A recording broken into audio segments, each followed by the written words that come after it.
Hello mga ka-livestock farming, this is JC of Alpha Adventure, your source of experience-based tips on livestock farming. Sa episode na to, ituturo ko sa inyo yung paano namin pinupurga ang aming mga kambing. So meron kaming mga native at saka upgraded na kambing. So actually, hindi na puro native ang mga to upgraded na rin sila. So, merong mga buntis at hindi buntis tayong pupurgahin ngayon. Iba ang pampurga sa mga buntis at iba yung mga para sa hindi buntis. Ituturo ko rin sa inyo ano ang diferensya ng pampurga na para sa buntis at saka doon sa para sa hindi buntis. Ano ang kayang patayin ng pambuntis at ano lang ang kayang patayin ng para sa hindi pambuntis naman. Sa Alpha Adventure, ang deworming program namin ay every month. Bakit every month? Kasi nakaka-graze sila sa labas. No? Semi-intensive ang aming goat management program dito. Pag sinabi natin semi-intensive, meron silang goat house kagaya nito at meron isinosoga din sila. Yun ang semi-intensive. No? Kapag intensive naman kasi, ibig sabihin no, nakabahay lang sila. Nagka-cut and carry ka lang. Hindi sila lumalabas dun sa goat house nila.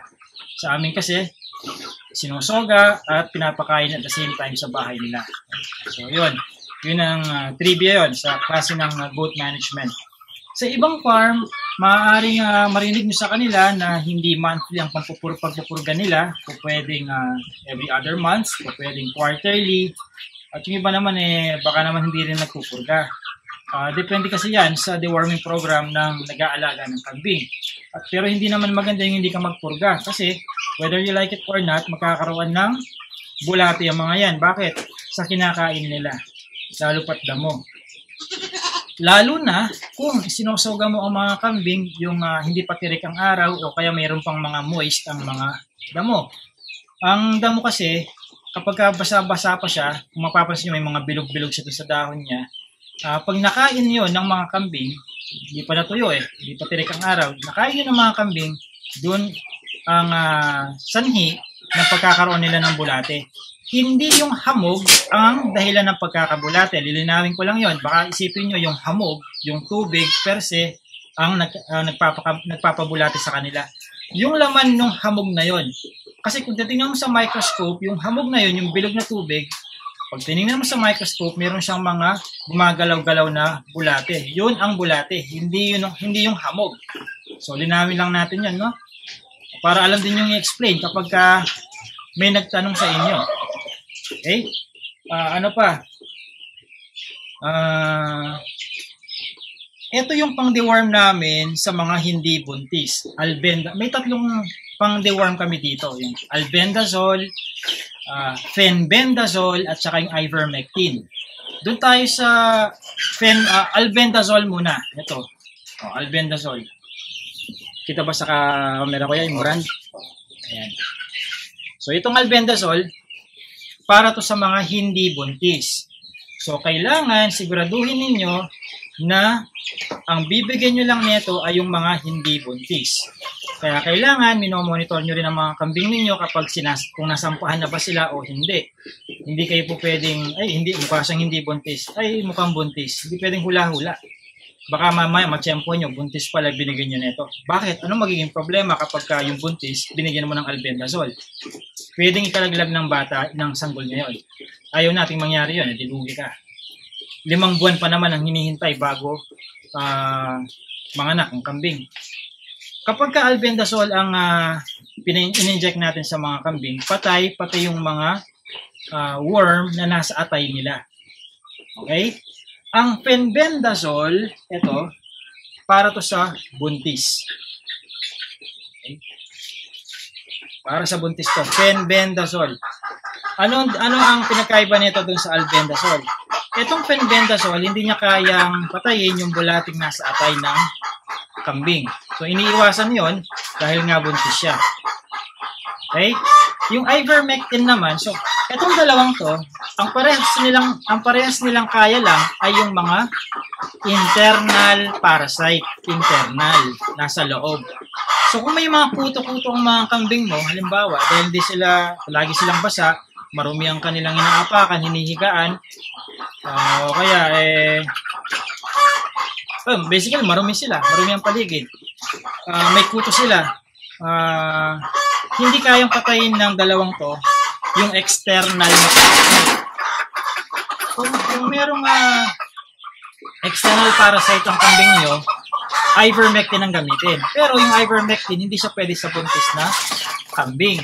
So as a rule of thumb, dito sa amin, sa farm, every now and then, pinapaliguan din namin ang mga kambing. Meron kaming video sa YouTube na kung saan finiture namin doon ang pagpapaligo sa mga kambing. Ilalagay ko na lang ang link dito sa taas at doon sa description. Panoorin na lang ninyo mamaya yun. So sa amin dito, para hindi magka-problema sa external parasite, at least once a month, pinapaliguan namin sila, provided tirik ang araw. Hindi po pwedeng paliguan ng kambing na masama ang panahon, na makulimlim, na umuulan. Okay? Mahina sa basa ang sa ulan ang mga kambing. So kailangan madaling matuyo ang balahibo nila kapag basa. Okay? So yun ang trivia. Hindi tayo gagamit ng ivermectin. Okay? Ang ivermectin, by the way, ini-inject yon. Etong dalawa, pinapainom lang sa bibig. Pero kailangan timbangin. Kasi hindi po pwedeng trip-trip yung dami. Alam mo, napag-tripan mo, 5 ml, hindi naman pala akma doon sa timbang niya. So, paano mo malalaman kung gaano karami ang ituturok mo? Or hindi ituturok ipapainom mo sa bibig ng kambing. Nakalagay naman yan sa binili mong gamot. Halimbawa, itong albendazole. Anong nakalagay? 1 ml kada 15 kilograms. So, kung 30 kilograms ang kambing na tinimbang natin, edi 2 ml. Kapag ka albendazole. E paano naman kung fenbendazole? Anong nakalagay? Dito naman, 1 ml kada 20 kilograms. So, kung 30 kilograms ang tinimbang natin at fenbendazole ang bibigay, 1.5 ml lang. So, wag ninyong i-assume na porke pampurga ang dalawa, ay pare-parehas na dapat ang dami. Magbasa rin tayo. Okay? I know, marami nagtatanong sa mga goat-related Facebook groups na, Sir, gaano ba karami ang para sa fenbendazole? Gaano karami ang sa albendazole? Basahin na lang ninyo yung bote. Naka-indicate na doon. No? Minsan, madalas tinutukan na tayo sa ilong ng sagot. Diferensyang kailangan lang natin magbasa. Okay? Yan, no? Ako, kapag bumibili ako ng pampurga, hindi ko ina-assume pa agad na, okay, albendazole, ganito yan. Fenbendazole, ganito karami. Binabasa ko pa rin kahit ilang taon na akong nagpupurga. Baka naman kasi may chance na nagpalit na yung dosage. Depende sa brand. Another sharing ko sa inyo, hindi compulsory na ito palagi ang brand. Maraming brand ng albendazole tsaka fenbendazole. Generic name yung binabanggit kong pangalan. No? Ayan. Magtanong na lang kayo sa poultry supply. Preferably yung may in-house veterinarian. Okay? So, ayan. Magtitimbang na tayo. Another share pala, habang inaayos ni Kuya yung sako. Alam mo kapag kailangan ng purgahin yung kambing. Pero huwag mo na dapat hintayin mangyari to. So, ano nga yun? Yung kapag ang dumi ng kambing ay hindi na buo-buo. Kapag basa na siya, hindi na siya bilog. Ibig sabihin, mabulati na siya nun. So, huwag mo nang hintayin magtae o mag-diarrhea ang kambing mo kasi pag nag-diarrhea ang kambing mo, hindi pagpupurga ang dapat mong unahin. Ang dapat mong unahin nun ay yung sakit niya sa diarrhea. Yun muna ang isosolve mo. Pag hindi na siya nagtatae, matigas ng dumi niya, saka mo siya purgahin. Bakit naman? Kasi, may stress na lalo ang kambing kapag nagtatae yan, tapos pinurga mo pa. Okay, gets yun? Marami kayong makakakwentuhan na ang alam lang nila kapag nagtataing kambing, purgahin mo. Mali yun. No? Parang hindi scholarly yung knowledge ng taong yun. Kailangan, nagtatai yan, yung pagtatai muna ang unahin. Pag na-resolve pa yun, tsaka ka magpurga. At, dapat, may preventive measure ka na sa susunod. Yung nang hintaying magtai muna ang mga kambing mo bago ka magpurga. Gawin mo ng regular ang pagpupurga. Okay? Ayan, magkano lang naman ito?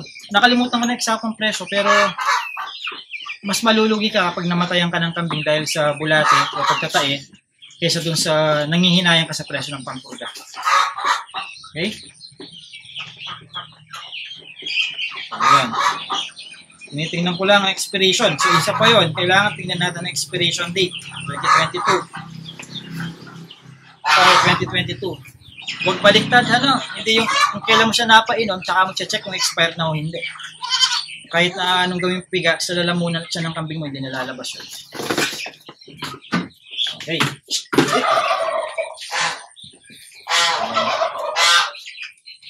So, ito yan. Sako ang gagamitin namin.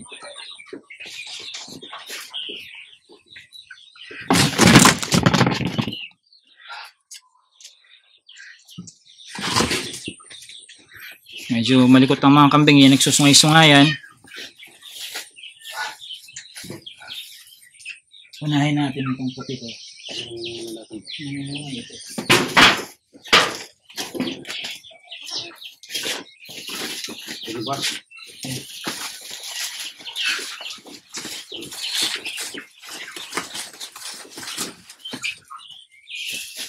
Pwede rin ilagay sa sako, papasukin sa sako mismo.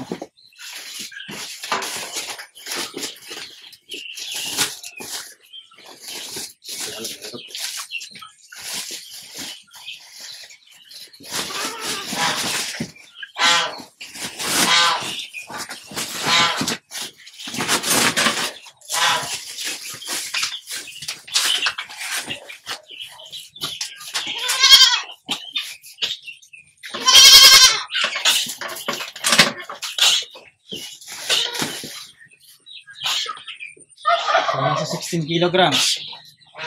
Babae ito, buntis siya. So, anong bibigyan natin? Albendazole, fenbendazole. Siyempre, fenbendazole. Ano nakalagay? 1 ml kada 20 kilograms. Dahil kulang siya ng, sabihin na natin 16 kilograms, so ibibigay lang natin dito 0.8 ml. Okay? Shake lang natin maayos yung gamot. Gagamit tayo, hiringgilya, pero tanggalin ng karayom, hindi kailangan ng karayom. Pansisip-sip lang dun sa gamot.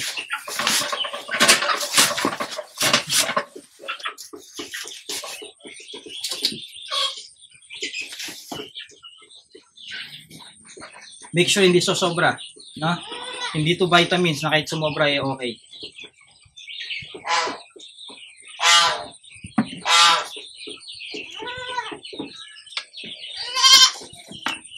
Teka lang.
So, dapat may nakahanda rin kayong maliit na hiringgilya. O kaya takip kung saan. Malinis na takip kung saan pwede nyo ibuhos yung laman. Para hindi nyo sinasawsaw yung hiringgilya na pinapasok sa bibig ng iba't ibang kambing. Para hindi makontaminate yung gamot. Lalo pat hindi nyo naman mapapaubos, diba?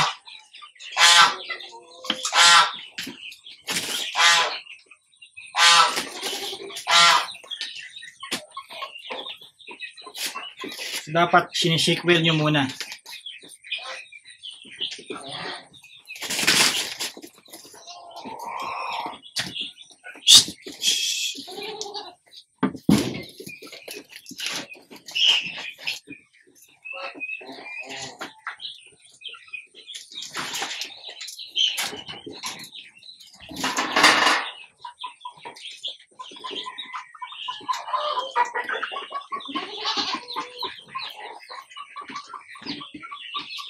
Okay.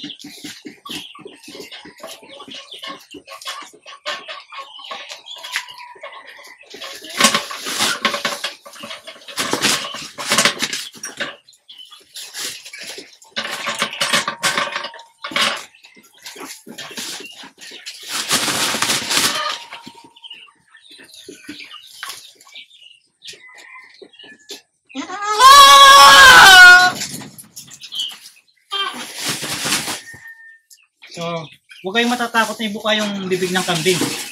Di niya kayo kakagatin kahit may ngipin yan. Ilalagay mo lang, papasok mo sa ngalangalan niya to. Pasok pa agad. Hindi kailangan ng banabanayad lang.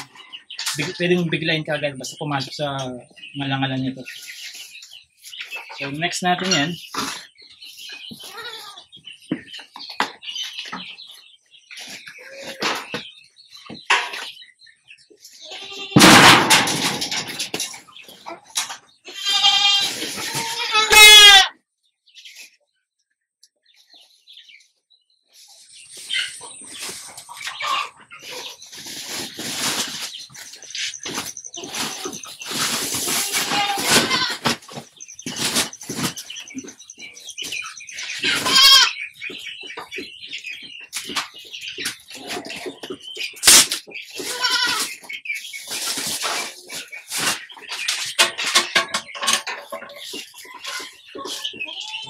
Umabot ng 20. Ayan. So, 1 ml. Penbendazole din. Kasi babae ito, buntis din ito. So, dyan na muna siya.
So, 22 kilograms.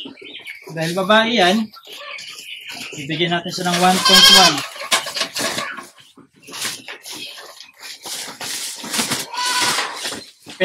Penbendazole din ang ibibigay.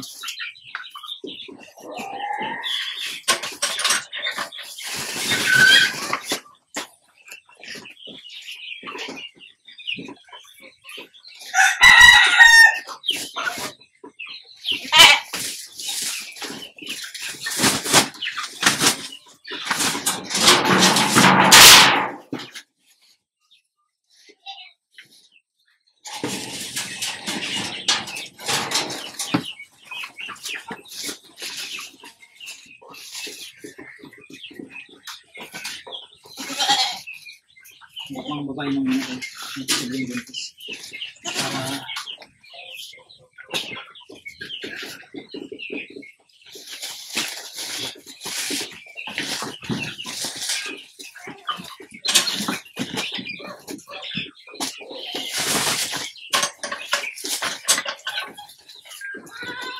Okay. 12 to 13 kilograms. So, mga 0.6 ml.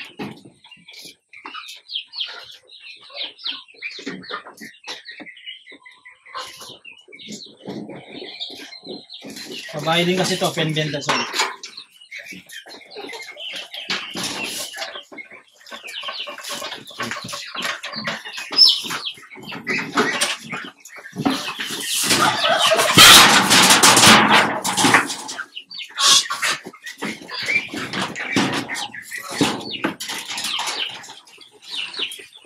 So, mas marami ang mga babae naming kambing dito.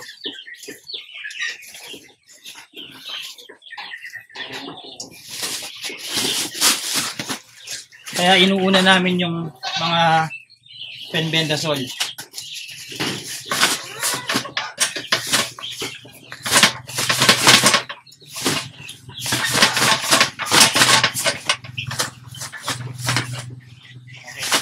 Ito siya na nasa 15 kilograms. So, 3/4 ml.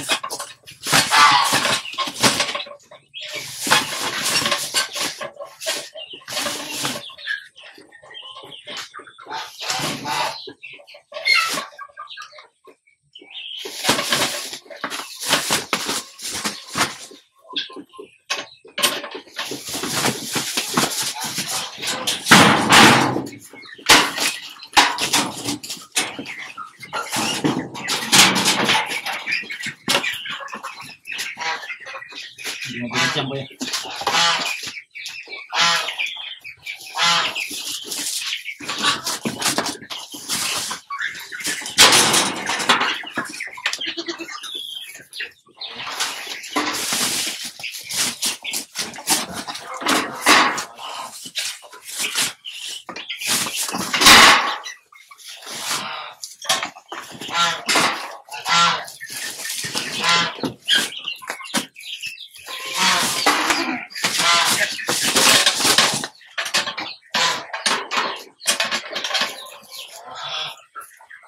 Kilograms, so 1.5 ml na fenbendazole.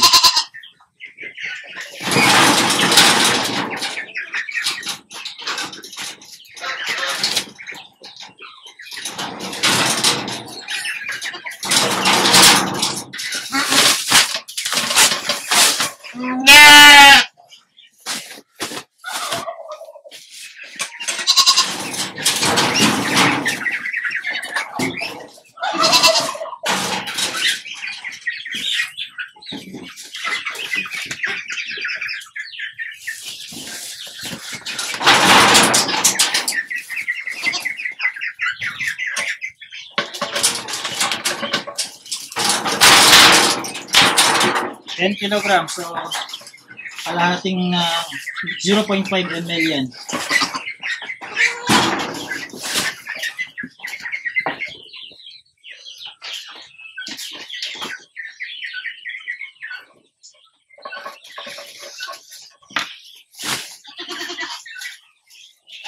Kung hindi talaga kayo sigurado kung buntis ang babae ninyong kambing, mukha siyang buntis pero hindi kayo sigurado kung buntis siya, it's safer to assume na buntis siya kaysa sa hindi siya buntis.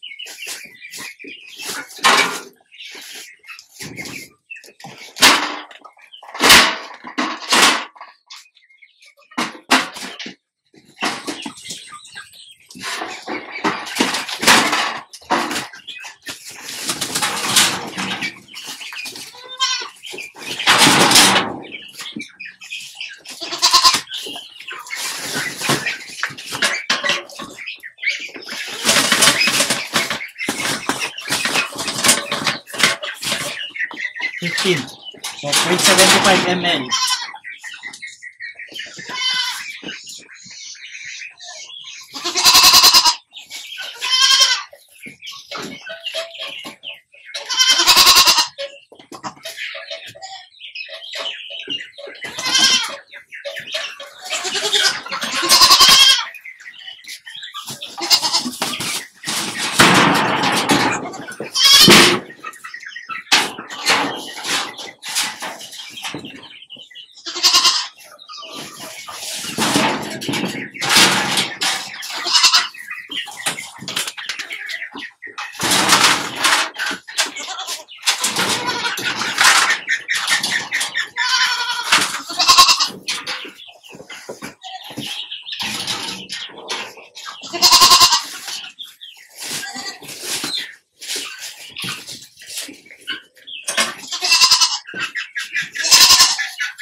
So, may 1 ml yan.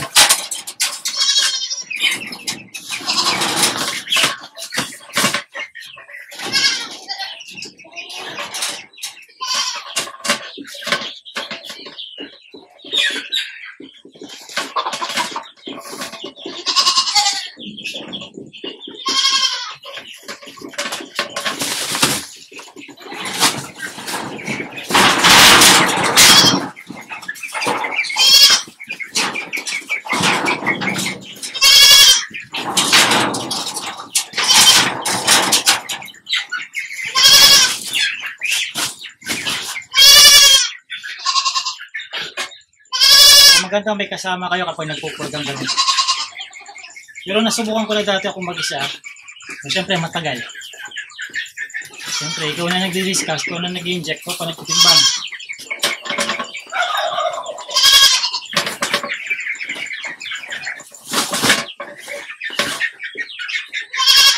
Speed. Pwede siyang 0.8 o 0.75.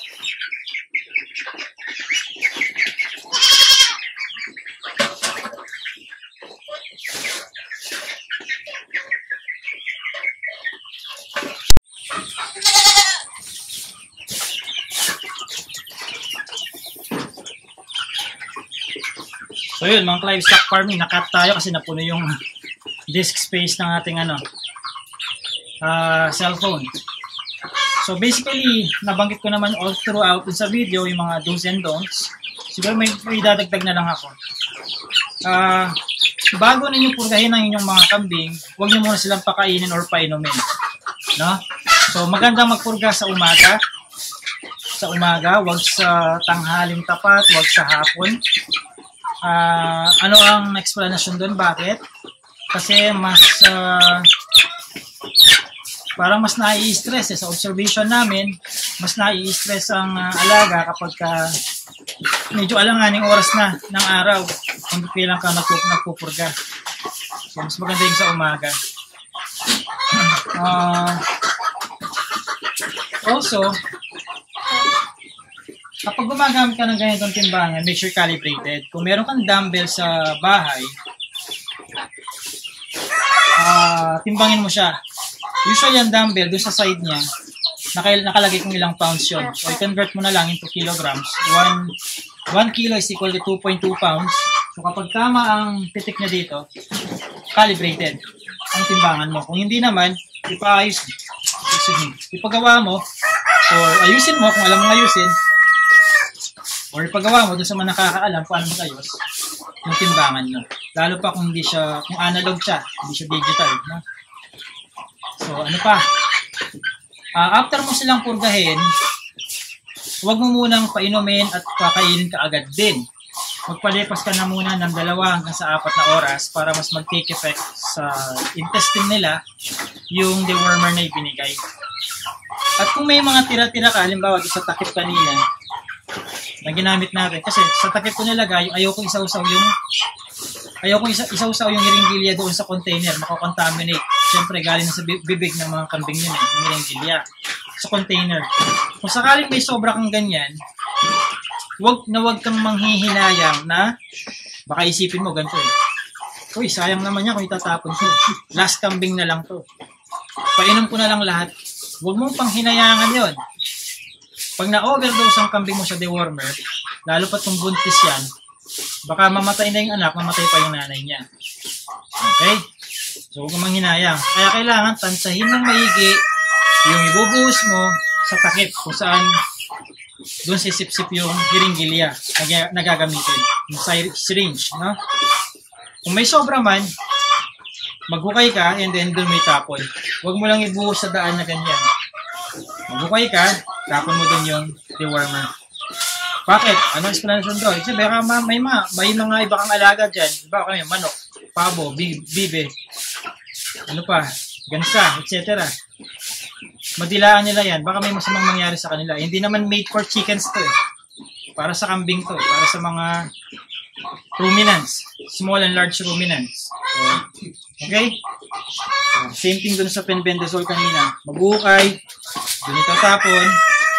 Yung container, dun linisin. Yung pinaglagyan mo ng ganito, dun mo linisin. Okay? Sa hukay. Pag nalinis na, tabunan mo na nun. Yung hiringgilya, linisin mo rin. Flowing water. Kung gusto mong i-recycle, pwede naman. Basta i-disinfect mo, pakuluan. Okay, pakuluan. So, ano pa? So, yun, kami yan. Ipapakainin namin sila niyan at papainumin after 2 to 4 hours. So, mamayang 12 o'clock, doon namin sila bibigyan ng pagkain at inumin. At ipapastoy. Okay? So, kung meron kayong gusto yung i-share may gusto kayong ibahagi sa amin tungkol sa practices ninyo sa pagpupurga ng mga kambing na hindi ko na-share dito sa video na to. Kung na-experience na ninyo yun, may experience kayong gusto nyo nga ninyong i-share, comment lang ninyo. At kung nakatulong sa inyo ang video na to, paki-like and share na rin sa mga goat-related Facebook groups. At huwag kakalimutan, mag-subscribe na rin kayo sa aming YouTube channel at click nyo yung notification bell para alerted kayo sa tuwing may bago kami upload na video. Paki-like and follow na rin ang aming mga Facebook page at Instagram accounts. Nasa description box ang mga links. So, maraming salamat mga ka-livestock farming. This has been JC of Alpha Adventure, your source of experience-based tips on livestock farming. Mabuhay!